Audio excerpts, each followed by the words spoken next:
Violence, especially in public places, seems to be a common occurrence. And not just in the United States. Throughout Europe and Asia, the propensity of people to commit violent acts in public has been surprisingly steady. Whether it's a firearm, a knife, dynamite, fertilizer, or any number of other tools, some person, somewhere, has planned to use them for maximum effect.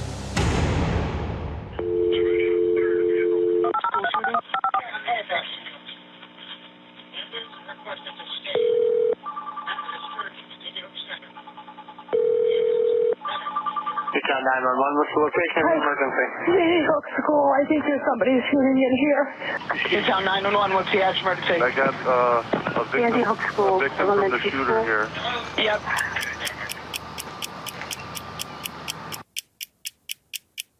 It's really just a simple matter of math and time. On average of these active shooters, public active shooters, someone is going to get shot every 8 to 10 seconds. That's just the fact. Once they start, someone's going to get shot every 8 to 10 seconds. I just want you to stay in the line with me. We need to know what's going on. Okay. Okay? I am on the floor. Okay. You've got the kids there. And I've got every student in this library on the floor. You better stay on the floor. Is there any way you can lock the doors? Smoke is coming in from out there, and I'm okay. So it becomes a matter of time management.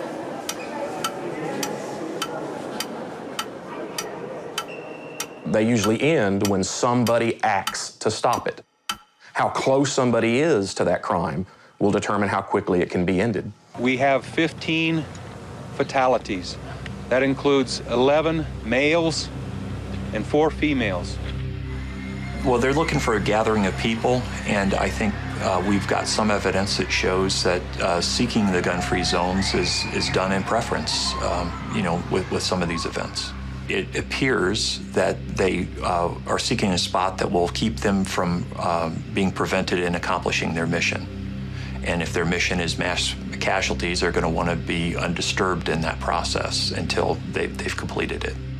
If there's even one step we can take to save another child, or another parent, or another town from the grief that's visited Tucson and Aurora and Oak Creek and Newtown, and communities from Columbine to Blacksburg before that, then surely we have an obligation to try. I've got the kids on the floor. I got all the kids in the library on the floor. We have paramedics, we have fire, and we have police en route. We have no other choice but to do everything in our power to make our schools and our communities safe havens. When the American people put their mind to something, I have great faith. I have tremendous faith that we will see real change in our schools and in our communities.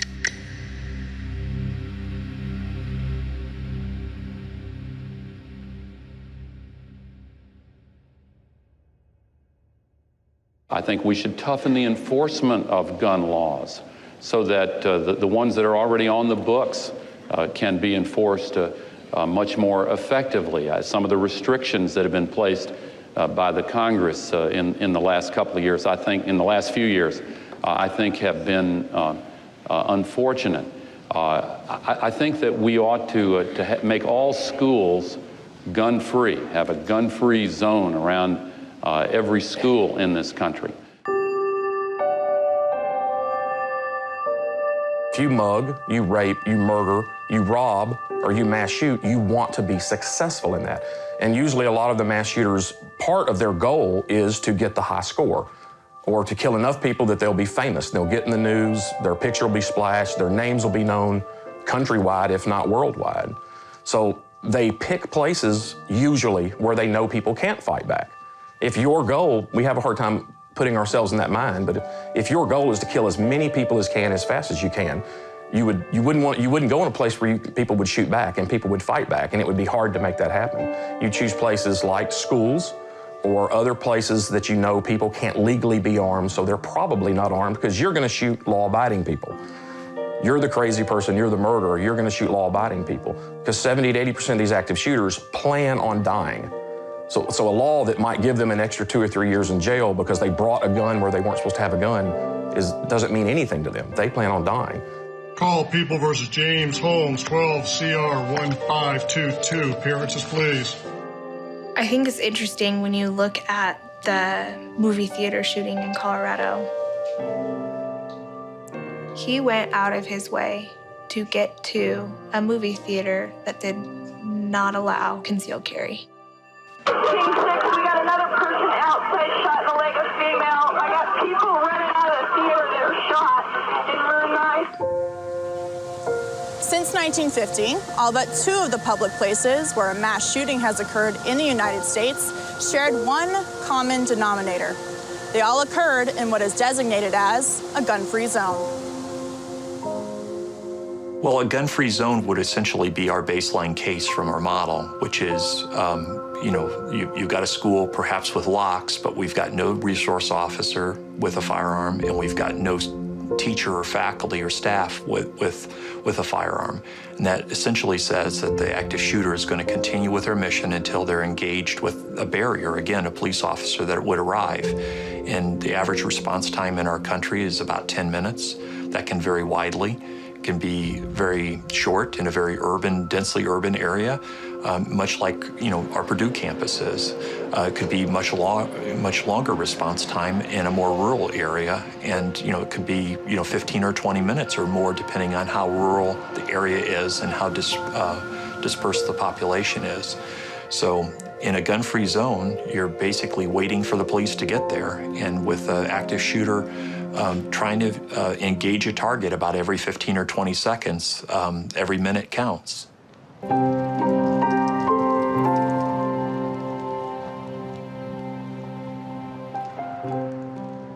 The gun-free zone is wishful thinking. It'll be obeyed only by the good guys.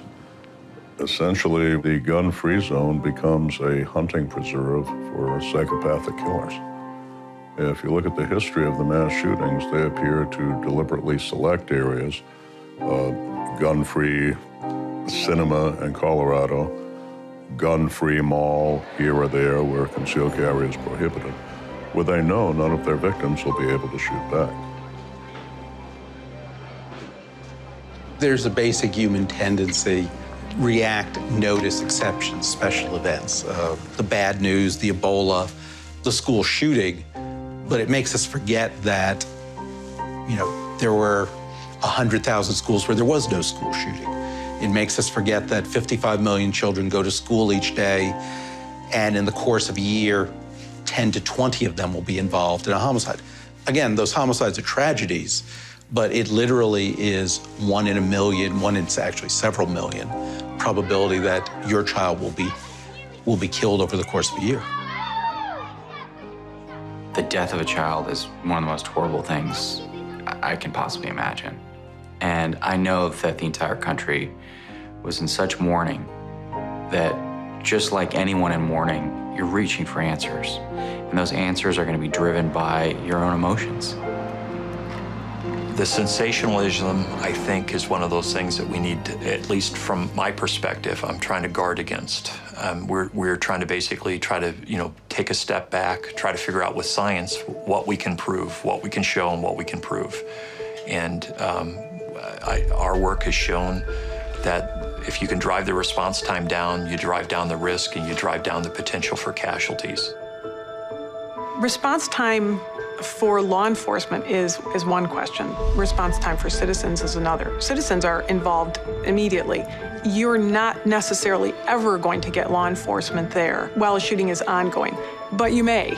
So every second counts, every minute counts. That's why we want law enforcement to be ready to jump from the car. That's why we want them to be prepared with their vests and their helmets and their long guns and whatever else they need, their other magazines for exchanges, because they need to be able to get there as fast as possible, but then also get to the shooter and engage the shooter.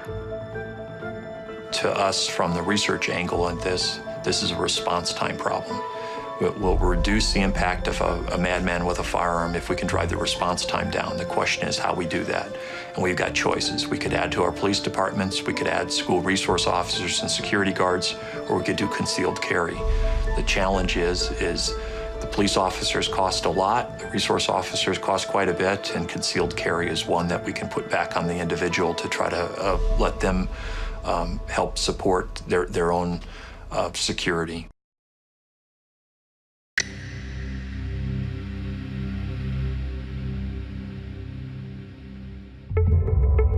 Professor Eric Dietz of Purdue University has spent the past several years studying active shooter events in schools. By analyzing data from each of these past events, Professor Dietz has developed a computer model capable of running each scenario and introducing various security measures that could alter each outcome. We basically programmed the model to have an active shooter that would take traits like frequency of shooting, rate of shooting, and inserted them into the school.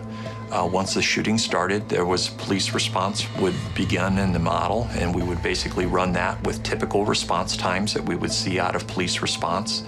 We used published data for that response time, so that could vary community by community, location by location can vary, and randomly, if allowed, randomly assigned a handful of the faculty, either 5 or 10%, and staff with concealed carry. Yeah, they're in lockdown. Did you see anything out the window? No, it's still going on. I can't get over there. Okay, I don't want you to go over there. Do you see anything or hear anything more? I keep hearing shooting. I can't keep hearing popping. We also developed a methodology for different carry standards for the concealed carry. So, locking the firearms and basic differences in carry state of, rounds in the chamber and so on. In all cases, with the active shooter events, the concealed carry, individuals took a very conservative approach. They didn't try to replicate what police officers would do. They basically sheltered in place with their students and took a protective posture in front of the students to engage if the shooter came into their room. They didn't go look for the shooter in the hallway. The proposal to arm teachers and volunteers in our schools is a distraction, and it's very dangerous. The results they showed, on average, showed police response at about 10 minutes. That's pretty consistent with national average response times. And the average number of casualties for an active shooter, in the model was about 24, casualties. What we like to share with people is time. It takes time for an officer to respond. And there's a saying that goes, police are there in minutes when seconds count. Do you hear any police officers at this time, Rick? I'm hearing talking. I'm not seeing anybody, but I'm hearing talking. Okay. Like I said, I'm sitting in the middle of this corridor. When we add a resource officer, we see response times that drop to about 4 minutes, and we see casualties drop to about 25% of the baseline case. 5 and 10% concealed carry further reduced, and then the maximum or the largest savings we're seeing, or largest reduction in casualties we're seeing if you combine both concealed carry with the resource officer. Jen, I need you to call the state police.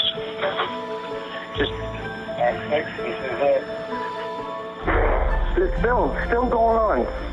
The response time could get down to, as little as 3 minutes. I mean, it didn't get much lower because, it gets to kind of the random opportunity to find a concealed carry teacher ready to engage, and the casualties are below 4. 4 or 5 students, depending on the run, but the average is in that range. So we're able to see what would seem to be a huge reduction in casualties just by, those 2 simple acts, hiring a resource officer and permitting concealed carry. This is the state police. I got a victim from the shooter here. Yep. She's been shot once in the foot. Incidence of shooting incidents in schools is so low that you run into a real risk that your cure is going to be worse than the disease. About 2,000 children between the ages of 5 to 18 are killed each year in homicides. 10 to 20 of those happen inside of a school. There's something over 100,000 schools in the United States, some of which already have armed guards to varying degrees, but you're basically looking at putting another 100,000 people with guns in schools. At a minimum, it's expensive. If you assume it's sort of 1.5 guards per school, $150,000 per guard. When you allow for training, they take vacations, healthcare, et cetera. You're starting to look at another $15 billion a year.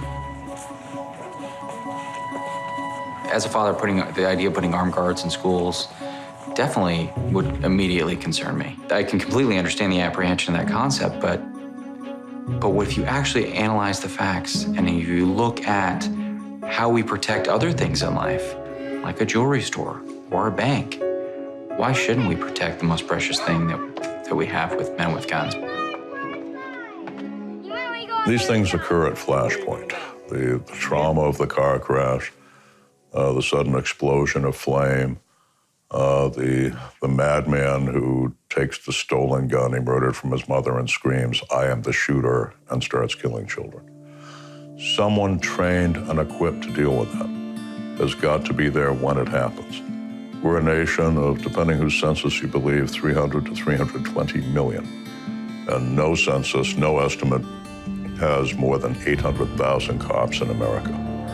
Do the math. We can't put a police officer on the doorstep of every school, let alone the doorstep of every home. If we follow the model that this nation for the last 60 years has followed in fire prevention, in first responder medicine, that individuals need to take some degree of responsibility and equipage for dealing with these potential but predictable life-threatening traumas. The logical follow is concealed carry by responsible, law-abiding citizens. If you could filter through the United States and had a magic wand that would tell you, these are the 300 million of our fellow citizens who are absolutely trustworthy, and we're going to give all of them guns and training. Well, that's fine, but the problem is we don't have that magic wand. Starting to talk about arming that many people, to my mind, you start running a risk that it turns out that one of the teachers, one of the janitors, one of the administrators turns out to be a bad actor, and you've created an environment where they're in the school with a gun among our children. I think it was Samuel Johnson that said, if we have to account for every eventuality before we take an action, we would never take any action. There are always a set of potential bad situations all the way up to and including an asteroid smashing into the Earth. But what we have to look at is what's the likelihood of those things happening. In earlier years in the United States, we were a much more heavily armed country. It was typical that business leaders, people in their business, people working would have firearms on their person.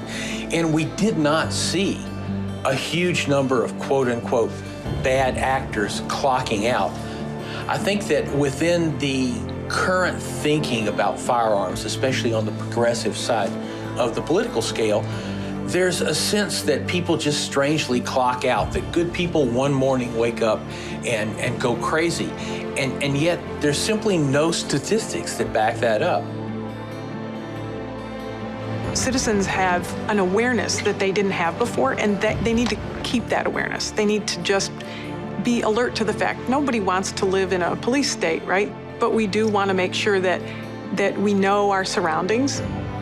The buddy system in the water, don't walk down the street at night. It's really not any different. We're just saying these situations, they're not very common, but they do occur just like a tornado, just like a hurricane, just like a fire. There are lives involved here, and if you can if you can save one life, isn't that worth trying?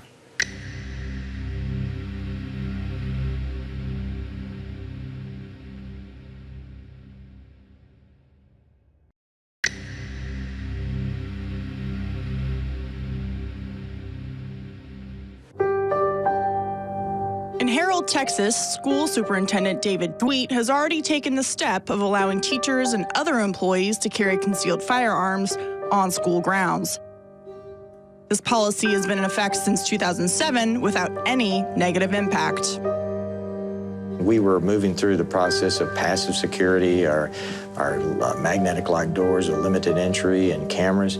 And then what occurred in October of '06 was an Amish, Pennsylvania shooting. And this was a shooting that occurred in a rural setting in Pennsylvania. And that was the milk delivery man who became the shooter in that particular case. And we were worried that we really didn't have a plan to address that. And that's whenever I started to look at and concoct the plan. And after our attorneys checked on it for legalities on the federal and state level, we moved forward with our plan in the spring after April of '07. And what happened in April of '07 was the Virginia Tech shooting.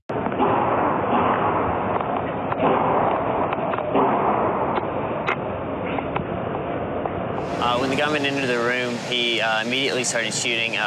He first shot at the professor. After that, I didn't see immediately what he did after that, where he turned to start shooting, because I just tried to hit the ground and overturn as many desks as I could.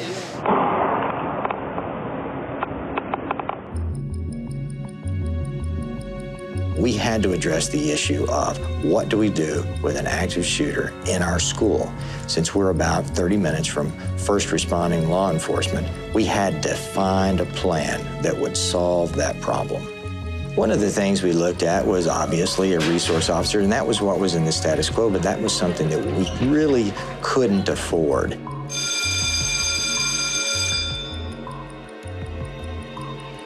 The response time is the key, and we've looked at ways of altering the response time by adding firearms inside the school, either in a school resource officer or a trained professional, or a trained teacher that's ready to defend and secure the classroom.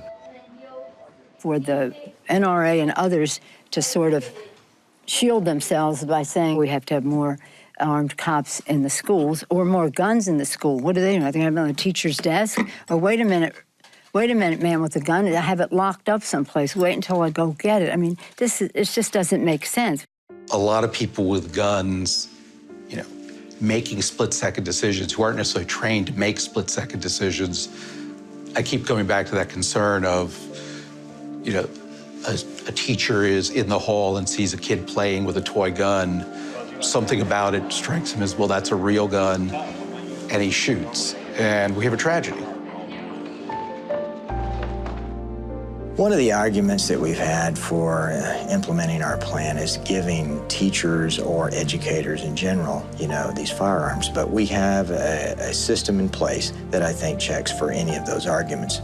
Our particular Guardian plan has 4 components. The first one is they have to go through a background check of getting a concealed handgun license, and then they're individually approved by the board. And then we have extra training on top of that, which involves accuracy, shooting, and room clearance. And so they're going to get some very, very similar training that the police officers, but actually we're going to have more accuracy training than a lot of police officers in Texas. I think the only ones in Texas that have more shooting expertise are Highway Patrol.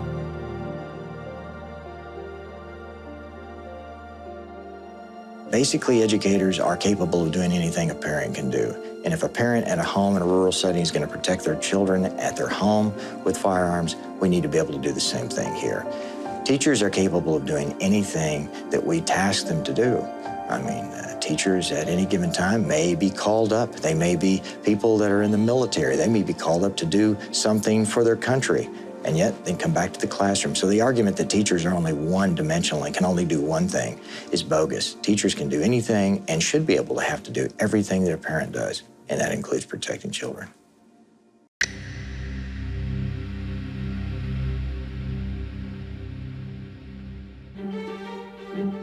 In 2014, the FBI released a study on active shooting incidents between 2000 and 2014. The study has been made available to the public through the FBI's website. And while it identifies 160 individual incidents, it is important to understand its purpose in creating a baseline definition of an active shooter. I think it's easy to misunderstand the data in this and apply it to mass killings or mass casualties, just in the same way that somebody might apply it and ask if this is applicable to serial killings. It isn't. This doesn't represent, the study doesn't represent all mass killings, all mass casualties, all serial killers. An active shooter situation may have no deaths at all. An active shooter situation is where a shooter is actively moving through a scene, and because of that activity, because of the action, law enforcement or even the citizens there may be able to affect the outcome. The largest number of these incidents do occur in businesses.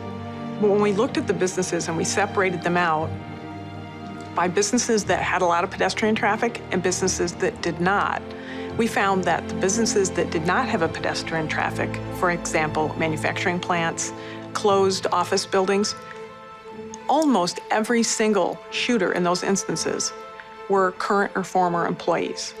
Police say they arrived at the giant food distribution plant within minutes of getting those 911 calls. And once inside, they found 2 women had been brutally stabbed and 1 man had been shot. Police have identified the man as 30-year-old Alton Nolan and say he was an employee at Vaughn Foods, but had just been terminated and had become enraged.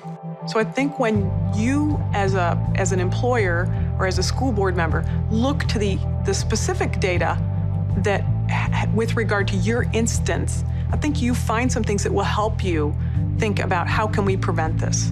And that's what we hope that, for instance, corporations will take away from this. They'll take away from this study that they need to be cautious and careful about how they handle employee missions and employee situations. And they are, of course, but this just gives them more data to think about when we're going to have to let somebody go, when somebody is under a particular amount of stress at work, whether there is a volatile situation with a former spouse.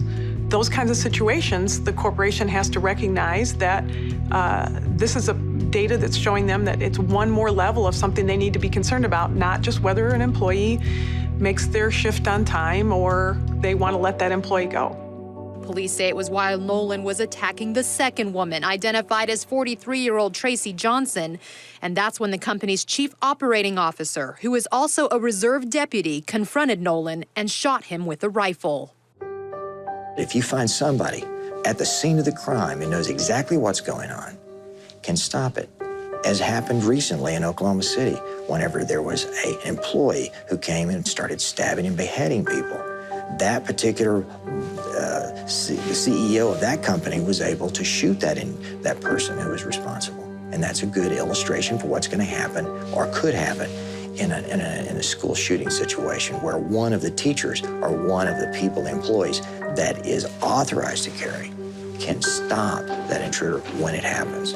This was not going to stop if he didn't stop it. So, I mean, we are looking at him. He's obviously a hero in this situation. It's very tragic that someone did lose their life, but it could have gotten a lot worse. This guy definitely was not going to stop.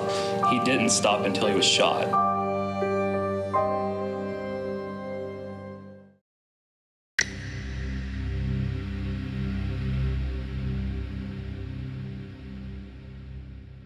In addition to schools and businesses, churches have also been targets of active shooters. In 2007, Gina Som was a member of New Life Church in Colorado Springs. She was also an armed volunteer security guard. I think the most important, noteworthy reason that the shooting, in my case, at the 2 locations didn't get worse was because I was trained, I was armed, and I was present. All we know is that a gunman opened fire here in the parking lot at New Life Church right behind me. People called for help at about 1:13 this afternoon, and police arrived here just a few minutes later. We had 2 uniformed Colorado Springs officers out driving around in the parking lot, we had that anyway because it's a 35-acre property and to prevent cars from getting broken into. And then we had 2 or 3 uniformed cops inside. And then the second service comes, it's finished, and at about 12:45, the uniformed cop next to me looks at his watch and says, "Well, I'm out of here." And I looked around and there was just still thousands of people at the church. And I said, "Well, I'm staying. There's still so many people here." And so they left. All the uniformed cops left. Well, that was what the gunman, Matthew Murray, was waiting for. As soon as they left, he made his move. At this time, there is one suspect, but we're looking for others. The gunman opened fire in this parking lot on the east side of the church, shooting 5 people. 1 died at the scene. So did the gunman, who was shot by a church security guard. I heard a muffled pop, pop, pop, and then just the thundering crack of a high-powered rifle just ringing through the halls of that church. And so everybody's screaming and running, mostly past me, but just every which way. And someone shouted, "Get down, he's got a gun." And I take the gun out from the waistband of my jeans, and I'm like, where is he? Because I couldn't see there. I mean, there were so many people, and the security team member behind me was like 6'5", and he said, "There he is, Jean. He's coming in the doors right now." So he's pulling open the second and last set of these heavy doors. So I took cover in the closest hallway to him that was perpendicular to the east hallway that he's walking down. And I shouted at him, "Police officer, drop your weapon." And he turns with his AR-15 pointed at me, and I fired rapidly 5 times.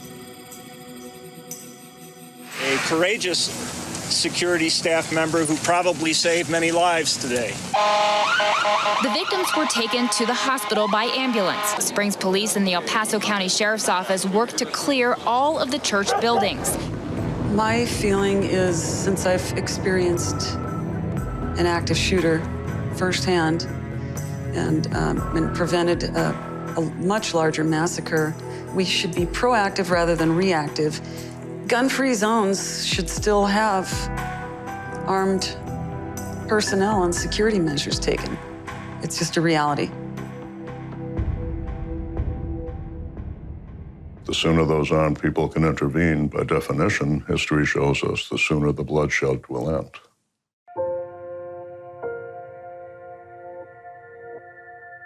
Different communities in the U.S. have different community standards. They may have a different feel about about the role of guns and their comfort level than Massachusetts or New York, where that's just not common. So we tend to think of the United States as being a very homogenous place. It's really not. I mean, and that's sort of the point to a federal system, letting different parts of the country decide. It just doesn't feel like this needs to be something where it's one size fits all. It's extremely important to separate your emotions when you're trying to solve a problem. Looking at the data, actually finding the true answers are the only ways we're going to find solutions to this problem. And drawing from our emotions just takes us down paths that, are likely incorrect. Based upon our research, the similar methods of establishing those gun-free zones would exist. If you're removing the firearms from those areas where the public can offer some self-defense, you're basically subjecting the public back to just waiting on the police response. I would expect that, other situations, the malls, the schools, the parks, are all going to follow the same situation as we saw with the school setting that we've modeled, and show that without a security guard there would be significant potential for casualties in those places. Right now, from everything that I've seen, I would be, reluctant against, not in favor of putting armed guards in every school. I would be against, arming the teachers, the janitors, the administrators. Again, that's my view as an American citizen. I recognize other people may have different views, and as I said, different cities, different counties may want to approach it differently, but if they were asking me my advice at this point as an outsider, I would basically say I don't think it's a good idea. What's the single biggest change we can make in a mitigation effort to a madman with a firearm? And in our research, it was a responder with a firearm is going to stop the madman. I can understand why society is reluctant to face that and to face the complexities that will come with the solution. At the same time, it's a much more realistic solution than saying, well, gee, this crazed person murdered his mother so he could get the murder weapon to kill a bunch of children. So therefore, let's just take weapons away from everyone And that won't happen. It's not only childish, it's delusional.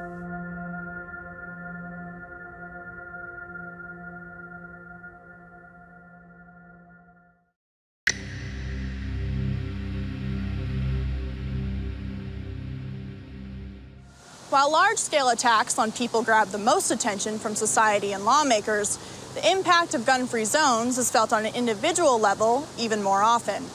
Over 17 million American women have been attacked by a rapist. One of those women is Amanda Collins.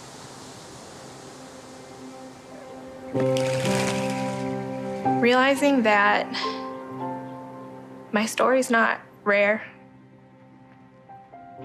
My story's not that uncommon. There's 3,000 reported rapes on our university campuses across the nation every year. That's what's reported. And a lot of information has come out now that universities don't divulge that, or, and I know from experience that a lot of rapes go unreported.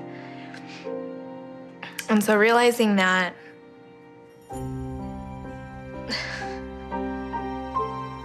I could have defended myself. And beyond that, a life could have been saved and another woman didn't have to be raped. In October of 2007, while walking to her car after a night class at the University of Nevada, Reno, Amanda Collins was grabbed from behind in a parking garage. Since UNR is a gun-free campus, Amanda did not have her licensed firearm at the time. But her attacker, rapist James Bila, did have a gun.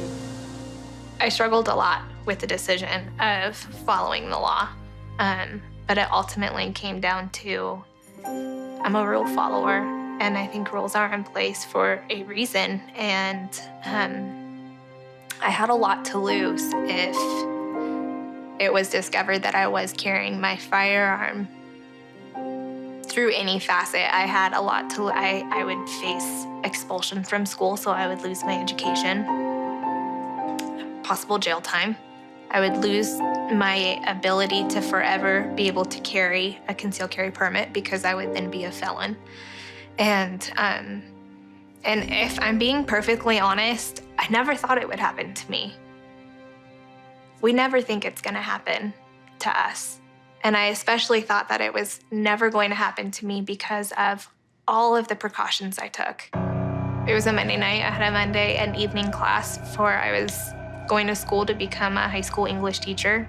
I parked in the parking garage that was maybe 100 yards away from the building that I was at. Probably not even that much. It was just right across the way. And I specifically parked there because I didn't want to have to walk across campus at night.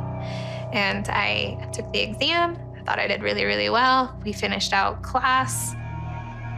And I left with a group of people because it had always been ingrained in me with Taekwondo that there's safety in numbers. So we walk out, and I was the only person that had parked on the ground floor of the parking garage. And so I wished everybody a good week. And I had already surveyed the area in and around my vehicle to make sure nobody was around the vehicle, to make sure nobody was under the vehicle.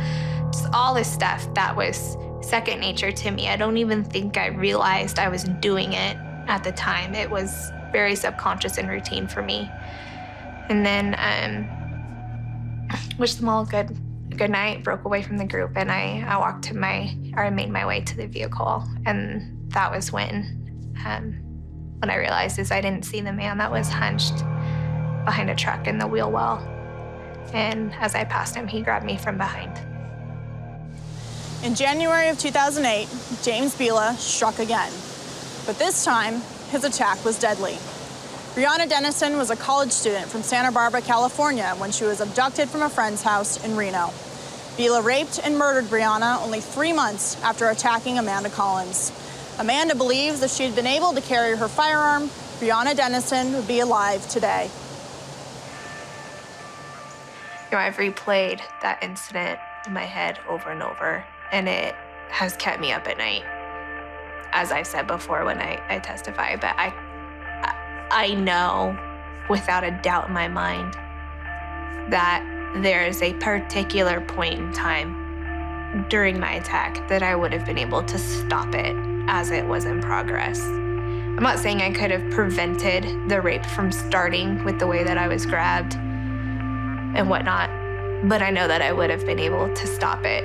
And being on this side of my rape, of my attack, knowing that a young life could have been saved is always, something. But then, furthermore, people who say callously that they're looking out for my life and I should just be glad that I'm alive really have no idea what rape does to somebody.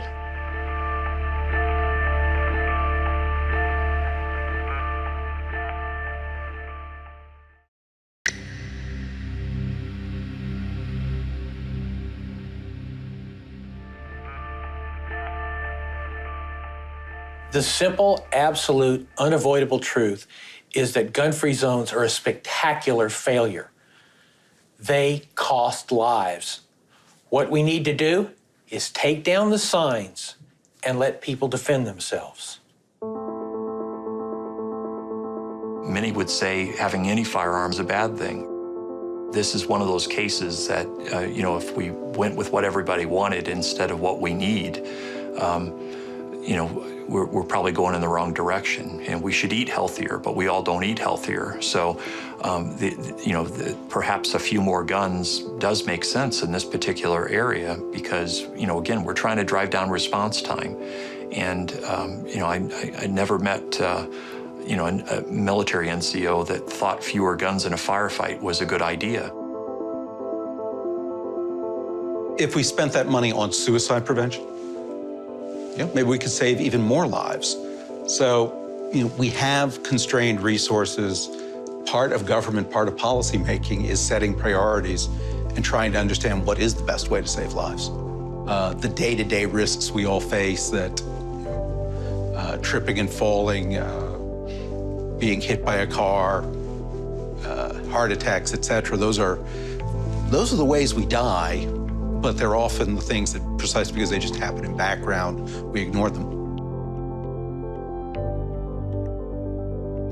Yeah, if you look at the history going back into the 19th century, when the raids in Coffeyville, Kansas, for example, when the bandit gang was wiped out by armed citizens, none of the armed citizens shot each other. They shot the heavily armed bandits. If you flash forward to 1966, the Charles Whitman atrocity at the Texas Tower, history shows it was return fire from armed citizens on the ground, people who had grabbed their deer rifles out of the pickup trucks, one competitive rifle shooter who grabbed a national match M14 rifle, returning fire from the ground, who pinned down Whitman in the tower and stopped the killings. If we fast forward to the 1990s, Joel Myrick at the Pearl, Mississippi High School incident, who sprinted to his car, grabbed his Colt .45 pistol, and the moment he took the mass murderer at gunpoint, the killer dropped to his knees in front of him and said, "I have been wronged, Mr. Myrick." And basically the history of it is these people, when confronted with armed resistance, tend to either commit suicide or surrender or die at the hands of the rescuers. It's very frustrating to see logical solutions that are statistically proven to work ignored for emotional reasons. Deterrence is the reason you pass these policies. You want to deter the bad guys from coming in and killing your children. We don't know how they think. They think awful thoughts. They think evil thoughts, and the only thing that stops them, according to data, is to know they're going to be deterred. How does rendering me defenseless protect you against a violent crime? That's very fine and dandy that it's a gun-free zone. What is in place right now from keeping anybody who wants to come on campus with anything? There's nothing. There are no metal detectors. There's no security. I was raped at gunpoint less than 50 feet away from the police office, from the front door of the police station at the university. And I was on the same floor where they parked their cruisers at night because I was raped 4 hours after their offices closed. So that's really fine, Indiana. That's great that you have a gun-free zone. But it's just false security.